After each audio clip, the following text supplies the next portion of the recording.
अरे माशाल्लाह, कितनी फर्माबरदार है। अरे माफ कीजिएगा, ये गाजर इतने आगे तक चली गई, मुझे खुद समझ नहीं आया। इन गाजरों ने तुम्हारा क्या बिगाड़ा है और तुम्हें इतना गुस्सा क्यों आ रहा है?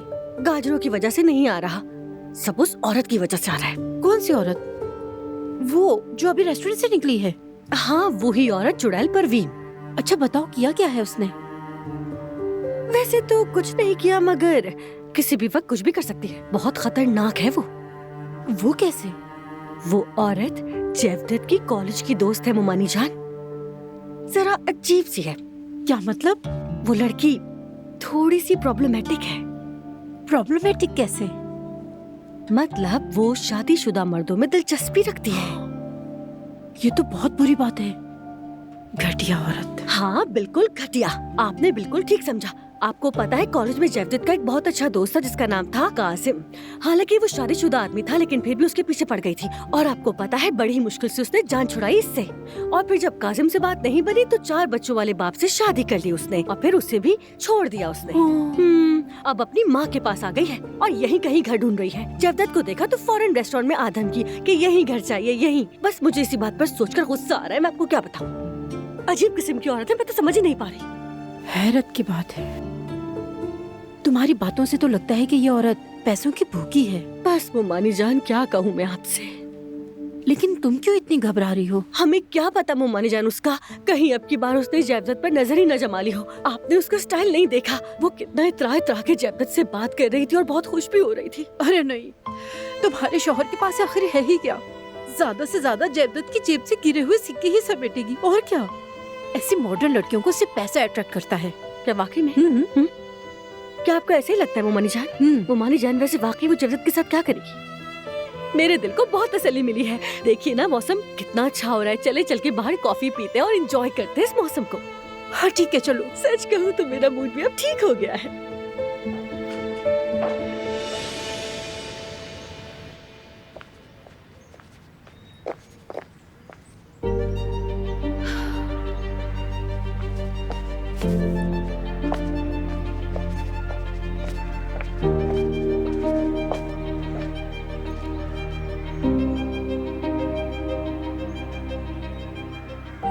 बारान, जो मैंने सुना वो सच है?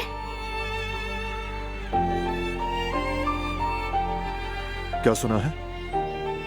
तुमने इंतकाम लेने की कसम खाई है? हाँ बिल्कुल। और मुझसे क्यों छुपाया?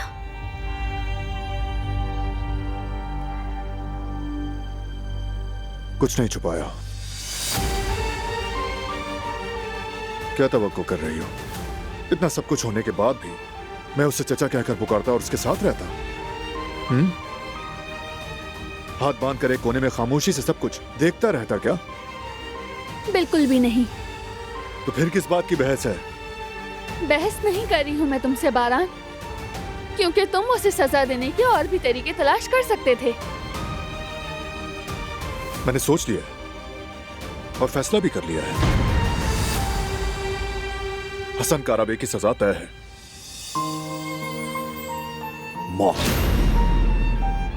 क्या किसी की जान लेना इतना आसान है? बताओ, कहाँ गया वो बावकार, इंसाफ पसंद जो हर मसला अदालत में हल करना चाहता था? बारान काराबे, कहाँ गया सब? तो क्या करूं?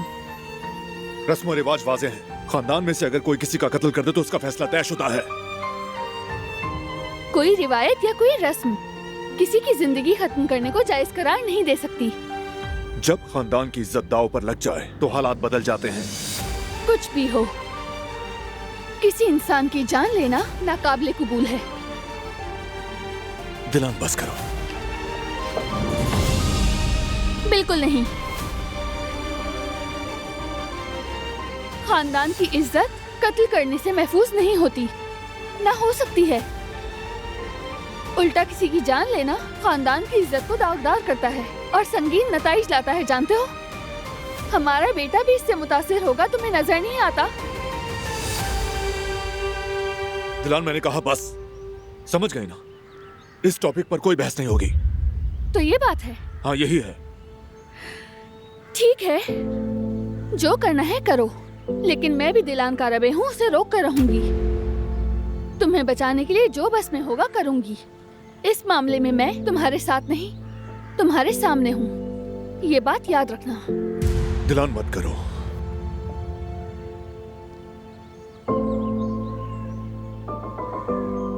इस वक्त मेरे मुकाबिल बताओ। मैं भी ऐसा नहीं चाहती हूँ, मगर तुमने मेरे सामने कोई और रास्ता नहीं छोड़ा। हर चीज को नजरअंदाज कर दिया। हमारी मोहब्बत से, उन वादों से दस्तबरदार हो रहे हो जो हमने एक साथ किए हैं। मैं तुमसे कभी दस्तबरदार नहीं होऊंगा। तुम्हारी मोहब्बत में सांस लेता हूं मैं। फिर तुम क्यों इस बार जिद कर रहे हो बारान? क्यों इंतकाम की कस्में खा रहे हो? क्योंकि हसन कारबे कभी रुका नहीं। उसने अपनी बुराइयां जारी रखी और वो आगे भी जारी रखेगा। उस आदमी को अपने किए की कीमत चुकानी होगी। अम्मी के साथ, बाबा के साथ, तुम्हारे साथ, मेरे बेटे के साथ उसने जो किया उस सब की कीमत। इस तरह असल कीमत हम अदा करेंगे, क्यों नहीं समझते हो? मैं मानती हूँ उसने हमें और हमारे खानदान को बहुत नुकसान पहुँचाया है। उसकी वजह से हमने जो खोया वो वापस आना नामुमकिन है।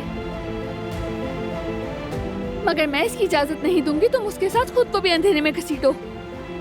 हमारी कहानी यूं ही खत्म हो जाएगी। क्या यही अंजाम है बारान? तुम जेल चले जाओगे। क्या हम तुम्हारे बगैर जी पाएंगे बताओ?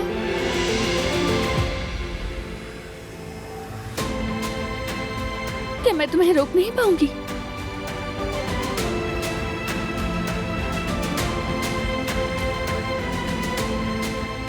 भाई,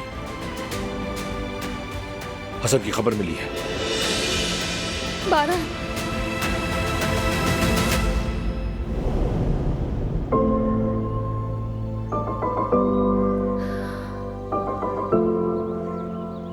ये ऐसे नहीं मानेगा। मुझे ही कुछ करना होगा।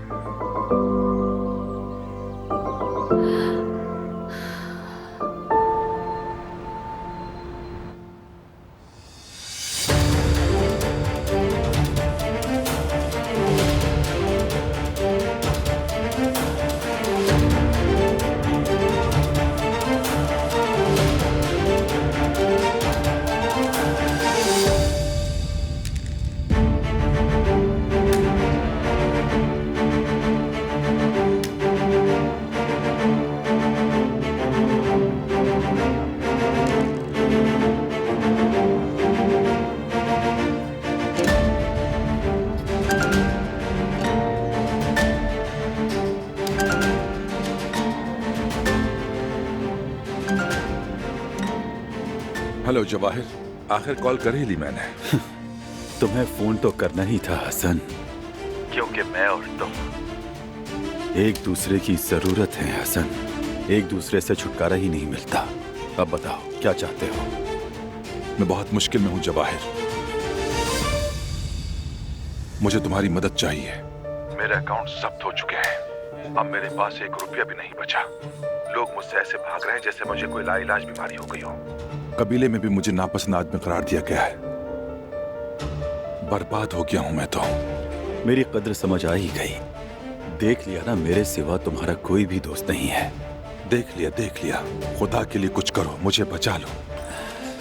अच्छा तो फिर ठीक है, पुराने दिनों की खातिर तुम्हारी मदद करूंगा, मगर इस बार तुम मुझसे दगा करने का सोचना भी नहीं। जो मैं कहूंगा वही करोगे। ठीक है, जो तुम कहोगे वो करूंगा, बस मुझे बचा लो। वक्त आने पर तुम भी मेरी मदद करोगे। अच्छा तो क्या मैंने कभी नहीं की तुम्हारी मदद? और भी करूंगा, बस मुझे सर छुपाने की कोई जगह दिलवा दो तुम। तो फिर समझो बात पक्की। मेरे आदमी तुमसे राब्ता करेंगे, सब्र करो।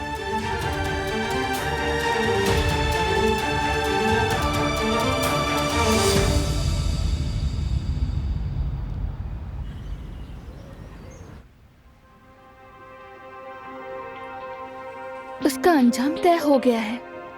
बहरान ने फैसला कर लिया है। फरहाद भी वैसी ही है। उसने भी जिद पकड़ी हुई है। यानी दोनों में से कोई या तो मरेगा या तो जेल जाएगा। अल्लाह ना करे बेटा। पता नहीं ये बातें कब यहाँ पहुँच गई, कुछ समझ नहीं आया। एक बहुत बड़ी मुश्किल हो गई है। कारबे की औरतों के तौर पर हमें कम से कम उन्हें इन हालात से निकालना ही होगा। तो फिर हम क्या कर सकते हैं? बारान भाई और फरहाद को कैसे बचाएं इन सबसे? एक रास्ता तो है।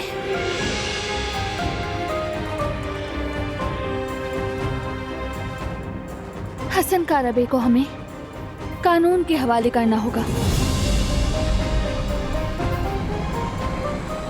मगर कैसे करेंगे? इसके लिए हमें ऑफिसर आकिफ से मदद मांगनी होगी, लेकिन इससे भी ज्यादा जरूरी ये है कि कुदरत बाबा को हसन कारबे के खिलाफ गवाही देने के लिए किसी भी तरह राजी किया जाए, वरना तो आकिफ भी कुछ नहीं कर सकेगा।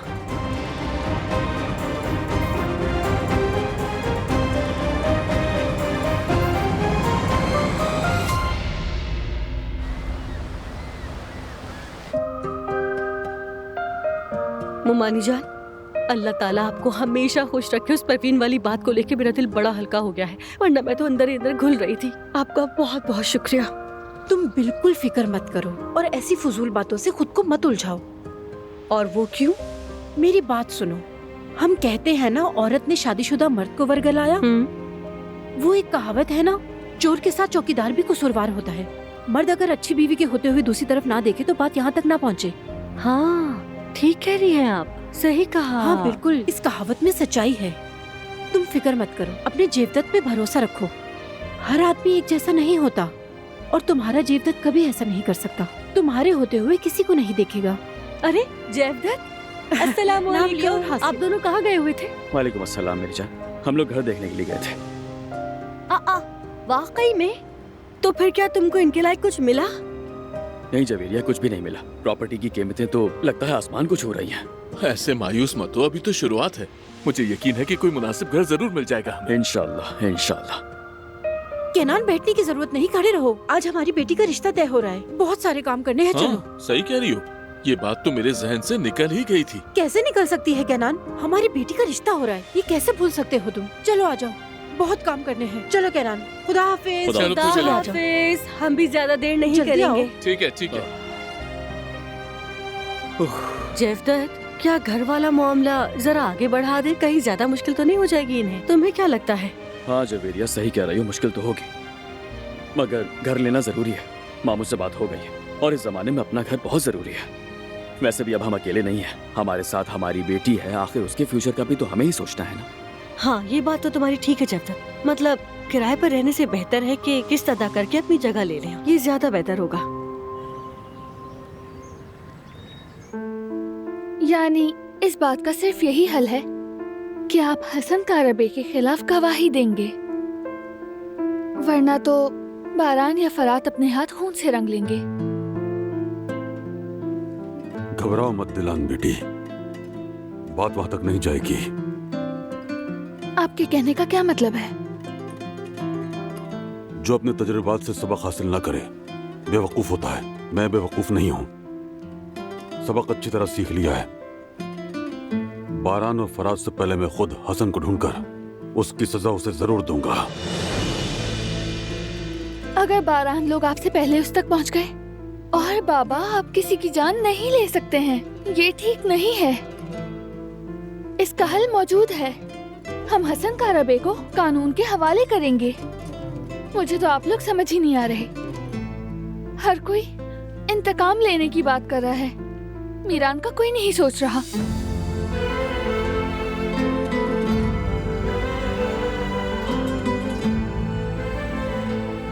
इसे भी तो अपने खानदान की जरूरत है। मुझे डर है कि मेरा बेटा बाप और दादा के बगैर रह जाएगा। ये बात आप लोगों को क्यों समझ नहीं आती है?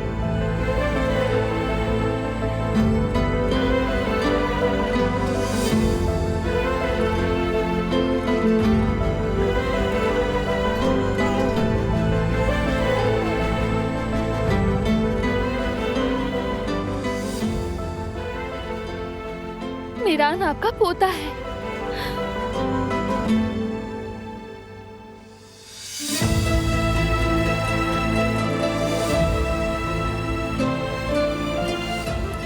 अगर बारान के हाथ खून से रंग गए तो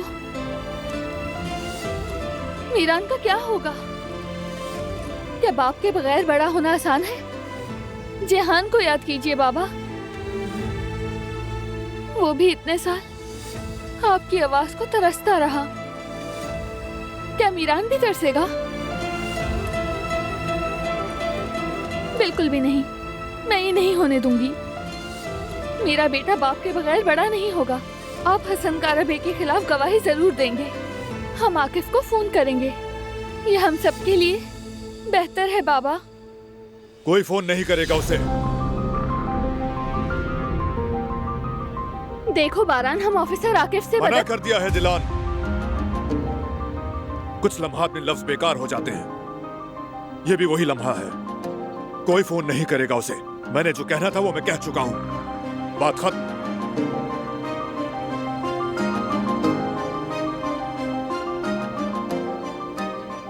क्या तुम मुझे बारान के साथ थोड़ी देर अकेला छोड़ सकती हो?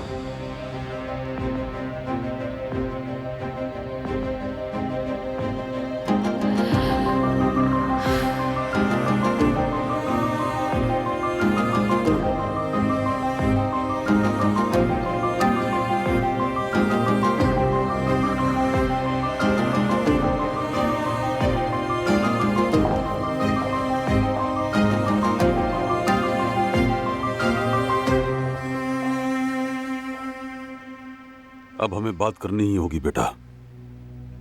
बात करने को कुछ नहीं। बारान, बस करो। मैं बाप हूं तुम्हारा। तुम्हें मेरी बात सुननी होगी, ये जरूरी है। क्या सुनूं मैं बाबा? सालों तक हम झूठ में जीते रहे। अब क्या रह गया बात करने को? एक बार मेरी नजर से देखो। अगर तुम होते तो क्या करते? ये जानते हुए भी कि सच बोलने से तुम्हारा बेटा खून करेगा, क्या तुम सच बताते? जरा सोचो, अब तुम भी बाप हो। क्या तुम मीरान के साथ ये जुल्म करते? क्या तुम उसकी जान खतरे में डालते? बेटा बोलो। मैं तुम्हें और जिहान को खतरे में नहीं डाल सका। तस्वीर का हमेशा दूसरा रुख भी होता है बेटे। मेरी जिंदगी भी ऐसी ही है। जो किया बेबसी में किया, गुनाह भी सवाब भी। इसलिए इस मामले से हाथ खींच लो। अपनी बीवी और बेटे को तकलीफ मत दो। फराद को भी काबू में रखो। मैं अपनी बीवी आयतन इस कमीने भाई की वजह से खो चुका हूं। सजा देना मेरा हक है, चाहे देर से ही क्यों ना हो। मामला सिर्फ अम्मी तक महदूद नहीं रहा। उस नाम नेहाद चचा ने मेरी बीवी और बेटे को जो नुकसान पहुंचाया, उसका क्या? हाँ, जवाहिर के साथ मिलकर वो उनकी जान लेने तक पहुंच गया था। बेटा मैं तुम्हें समझता हूं, मगर ये मुझे करने दो, क्योंकि अब मेरे पास खोने को कुछ नहीं है। नहीं बाबा, तीर कमान से निकल चुका है। इतने बरस उसका हवेली में रहना मैंने बर्दाश्त किया। ये मेरी गलती है और इसे ठीक भी मैं करूंगा।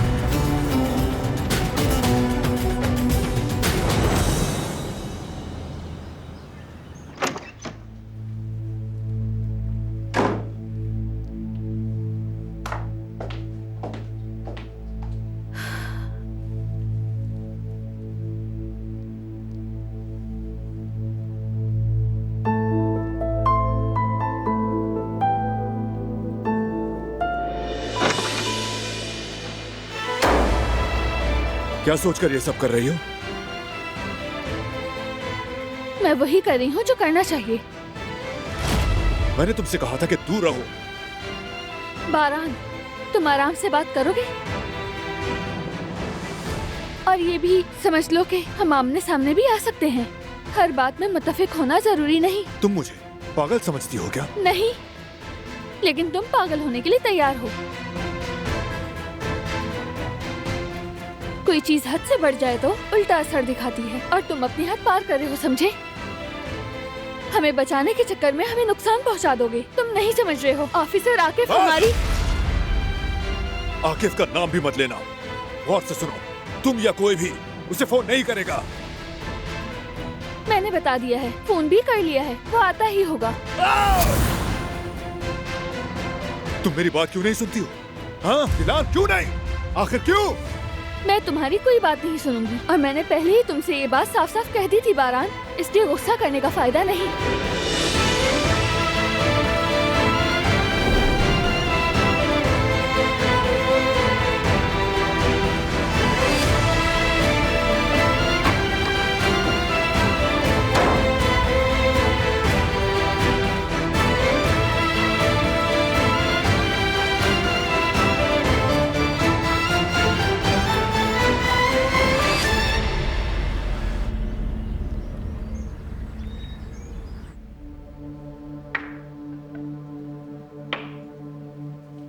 आपका बहुत शुक्रिया।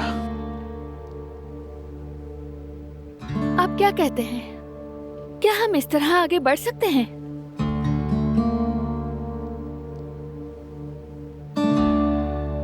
हमें आयतन कारबे के कत्ल की फाइल दोबारा खोलने के लिए कुदरत साहब का बयान लेना जरूरी है।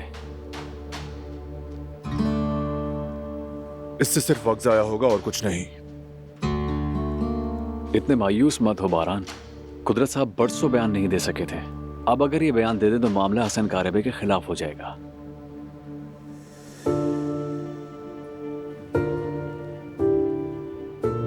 आप क्या कहते हैं कुदरत साहब, तो बयान देंगे आप?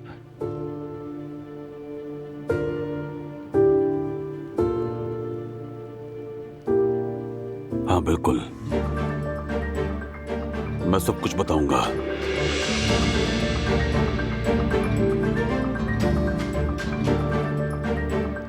ठीक है, चलो तो फिर शुरू करते हैं।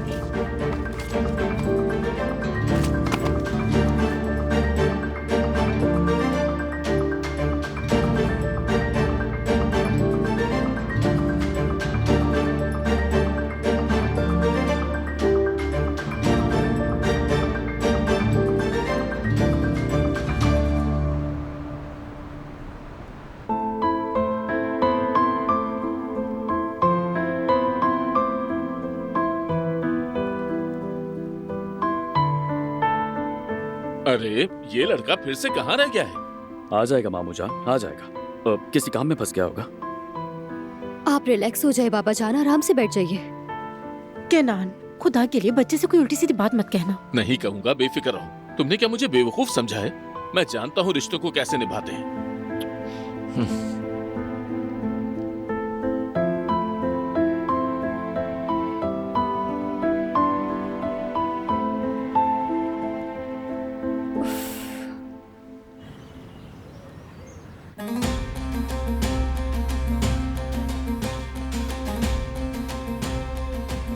मेरा मतलब यह है कि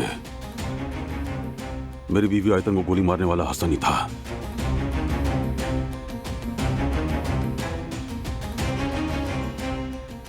और उस मुसल्लह हमले में आप भी जख्मी हुए थे। आपको कैसे यकीन है कि वो हसन ही था? क्या आपने हथियार के साथ देखा था? नहीं देखा मैंने,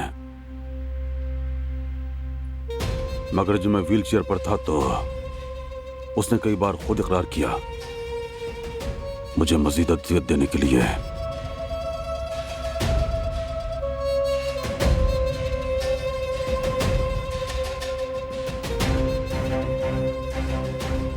ठीक है, समझ गया। अब हमें हसन कारबे से तफ्तीश करनी होगी। क्या आपको मालूम है वो इस वक्त कहाँ है? नहीं, वो डर के मारे छुपा हुआ है।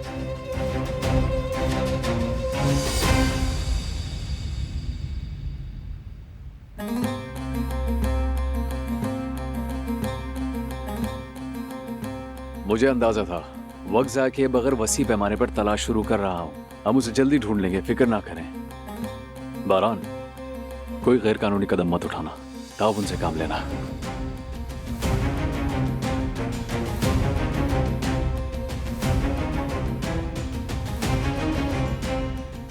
ओके, अल्लाह हाफिज।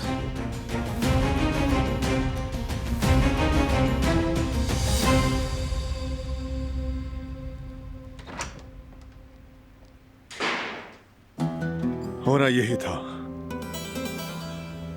अच्छा हुआ, हसन कारबे को ढूंढकर पूछताछ करेंगे। उससे कुछ नहीं होगा। हसन ने सब कुछ कागजी तौर पर सेट कर रखा है, कोई सबूत नहीं है। उसको इंटेरोगेट करने से कुछ हासिल नहीं होगा। इसके लिए हमें ही कुछ करना पड़ेगा।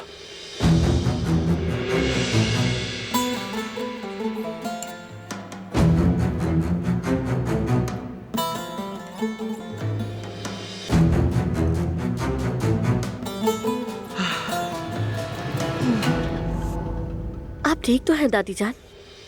हाँ मैं ठीक हूँ बेटा, जरा ताज़ा ले लो।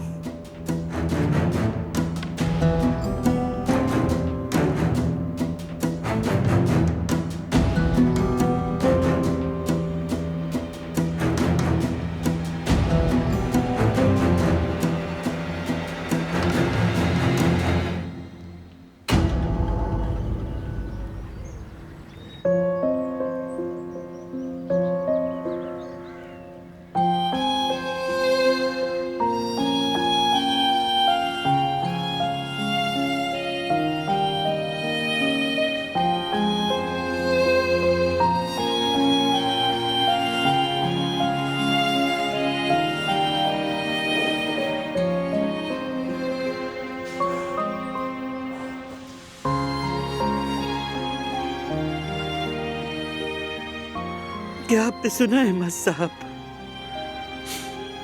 सुना है आजाद साहिबा, सुना है। एक तरफ हसन और दूसरी तरफ कुदरत और मेरे पोते, सब मेरे जिगर के टुकड़े हैं, सब मेरी औलादे हैं। मैं इस भंवर से कैसे निकलूं? मैं क्या करूं अहमद साहब? आपका जमीर जो भी आपसे कहे आप वही करें आजाद साहिबा। सब कुछ तोलकर परख कर फैसला कीजिएगा। सही कहा अहमद साहब आपने। हसन ने कबीले के उसूल तोड़े, हमारे खानदान से गद्दारी की है, उसकी वजह से बहुत खून बहा। मगर चाहे कितना ही बुरा हो, आखिर औलाद ही तो है, इसलिए न फेंकी जाती न मां से बेची जाती। मेरे दिल के किसी कोने अब भी उसके लिए तरस है, बल्कि शायद ये सब मेरी ही वजह से हुआ। मैं अपने बच्चे की अच्छी मां ना बन सकी। एक दिन भी मैं उसे फख्र से ये ना कह सकी, आओ मेरे शेर बेटे सीने से लग जाओ। इसीलिए उससे सब कुछ जला डाला। आजाद साहिबा, औलाद की तरबियत में सबसे बड़ी जिम्मेदारी एक माँ की होती है, और ऐसी माँ के लिए जो इस अजीम फर्ज को निभाने की भरपूर सलाहियत रखती हो। हमारे नबी हजरत मोहम्मद मुस्तफ़ा सल्लल्लाहु अलैहि वसल्लम ने फरमाया है कि जन्नत माओं के कदमों तले है। आपने सुना होगा, लेकिन एक माँ चाहे जितना भी कर ले, कितनी ही कोशिश क्यों ना कर ले, आखिरकार हर औलाद अपने लिए रास्ता खुद ही चुनती है। आप ठीक कहते हैं अहमद साहब। मैं इतने साल बहुत सी बातों पर खामोश रही, बल्कि शायद अगर वक्त पर बोल पड़ती तो आज ये दिन ना देखना पड़ता। जो होना था हो गया, जो गुजरना था गुजर गया, लेकिन अब हमें आगे की तरफ देखना होगा। याद रखिए, हर गुनाह एक दिन अदल के तराजू में जरूर तोला जाता है।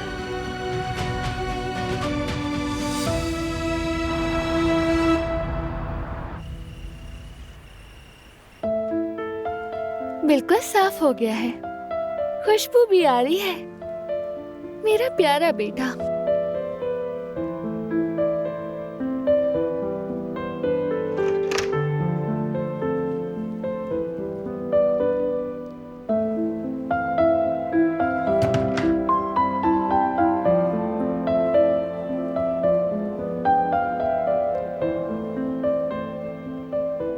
मेरे शेर बेटे, आओ जरा बाबा के पास आ जाओ। मेरा शेर बेटा, आओ आओ आओ, शाबाश। ये चीज मेरे शेर अम्मी को तंग तो नहीं करते? बिल्कुल भी नहीं करता। ये तो बहुत फर्मा बरदार बेटा है। शाबाश मेरे शेर, शाबाश। मेरा सबसे बड़ा सुकून हो तुम।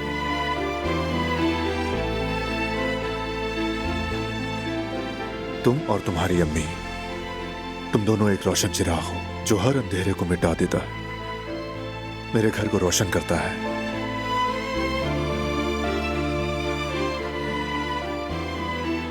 तुम दोनों ही मेरे जीने की असल वजह हो। तुम दोनों।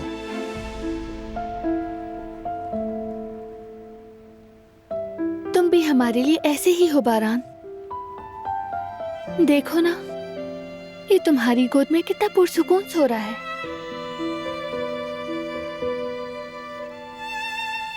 क्योंकि तुम इसकी जिंदगी के वो मजबूत दरख्त हो जिसके साए तले ये बड़ा होगा। उस दरख्त को मत गिराना।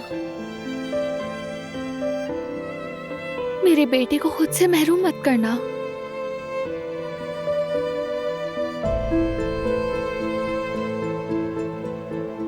चलो आ जाओ मेरी जान। बिस्मिल्लाह। मीरान के कपड़े ला दो ताकि इसे चेंज करवा दूं मैं।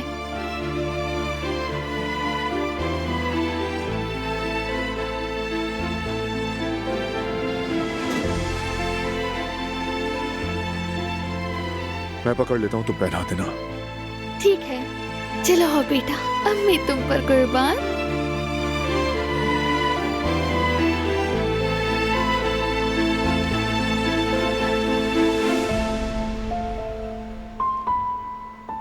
हम पहले ये उतार देते हैं।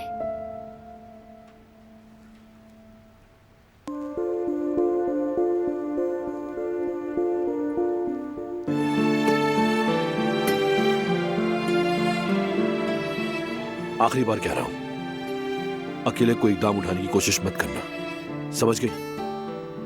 हम कोई बच्चे नहीं हैं, अपने फैसले खुद कर सकते हैं। अल्लाह का बहुत शुक्र है। मैं इस वक्त हसन कारवे की बात कर रहा हूं गुल। बस मैंने कह दिया है, तुम इस मामले में हरगिज नहीं पड़ोगी, ना ही तुम और ना ही कोई और। ये मामला हमारा है। क्या मैं कोई और हूँ फराद? मैं तुम्हारी बीवी हूँ, बीवी। तो फिर बीवी बनकर मेरे फैसलों के साथ खड़ी रहो। बिल्कुल नहीं, तुम खुद को खतरे में डाल रहे हो और चाहते हो मैं खामोश तमाशा ही बनी रहूं। हाँ, तो हर्ज क्या है इसमें? लेकिन मैं नहीं रहूंगी। अगर ये जुर्म है तो मुझे सजा दे दो, मुझे इसकी कोई परवाह नहीं। हम कारवी खानदान की औरतें और तुम्हारी इस खूरेजी की जिद को खत्म करके रहेंगे। बस बात खत्म। अब अगर तुम्हारी इजाजत हो तो मैं अपनी किताब पढ़ लूं। बहुत इंटरेस्टिंग मोड पर हूँ। जिद्दी शौहर का अंजाम बस जानने ही वाली हूँ मैं।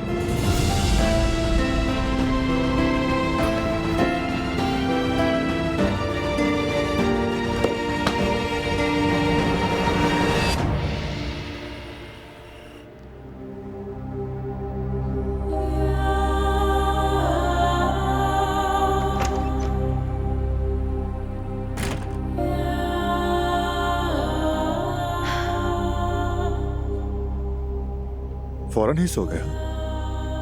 सो गया है।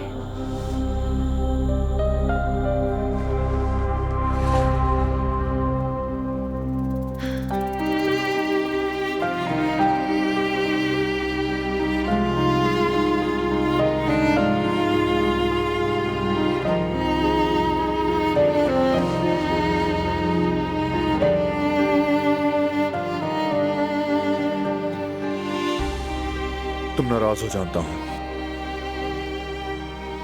लेकिन मुझे समझने की कोशिश करो।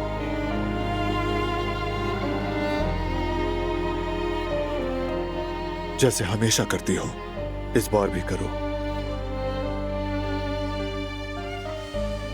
साथ दो मेरा प्लीज। तुम जानती हो मेरे जख्मों को कैसे छूना है, कैसे मरहम रखना है।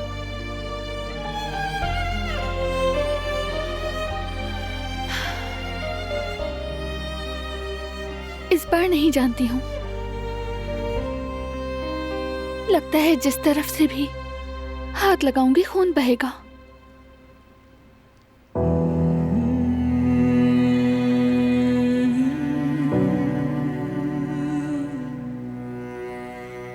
क्या मैं तुम्हें ऐसी कहानी सुनाऊं जो आज तक नहीं सुनाई मैंने?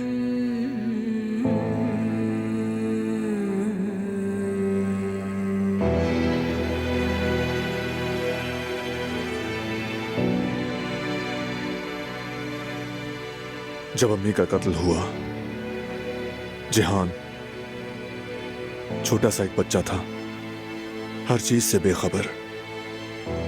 मगर मैं समझ रहा था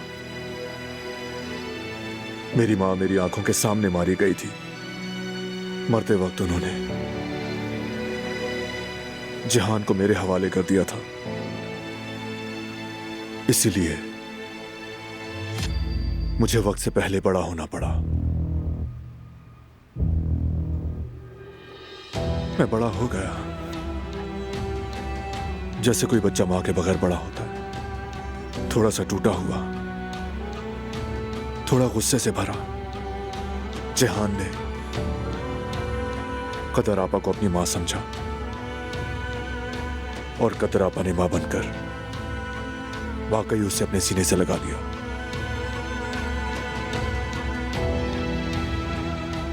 फिर एक दिन गुल ने, जो कि खुद उस वक्त एक बच्ची ही थी, जहान से कहा, ये मेरी अम्मी है, तुम्हारी अम्मी मर चुकी है। जहान दौड़ता दौड़ता मेरे पास आया कि भाई हमारी अम्मी मर गई है क्या? मरने का मतलब क्या होता है भाई?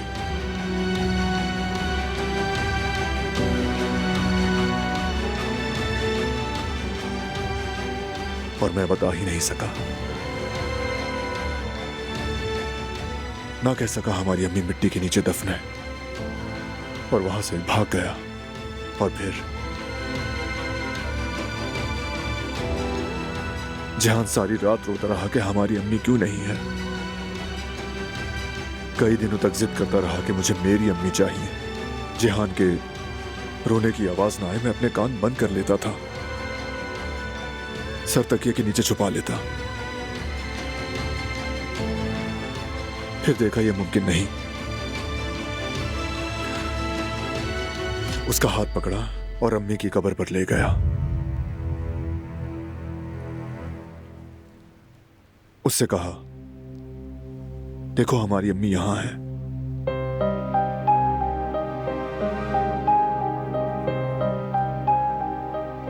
हम उनको नहीं देखते, लेकिन वो हमें देखती हैं। अम्मी हमेशा हमारे साथ है।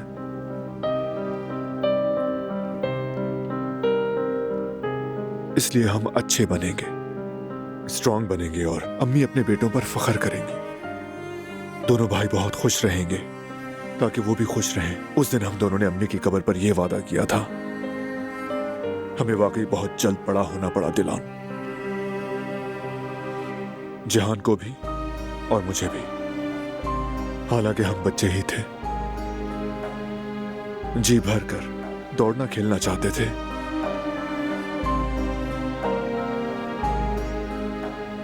मगर हमारे अपने ही खून ने, हमारे अपने ही चचा ने हमसे हमारा बचपन छीन लिया।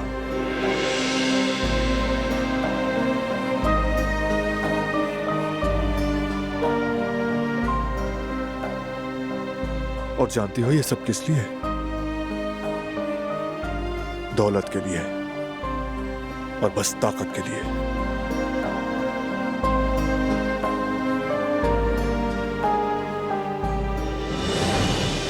क्या तुम चाहते हो कि तुम्हारा बेटा भी ऐसी ही किस्मत झेले? तुम्हारी तरह, जेहान की तरह? क्या वो भी वक्त से पहले बड़ा हो? ये बात अलग है। एक जैसी ही है। क्या लगता है हसन को मारकर क्या होगा? तुम सालों तक जेल में रहोगे, मीरान से बिछड़ जाओगे, वो हमेशा तुम्हारे लिए रोता रहेगा।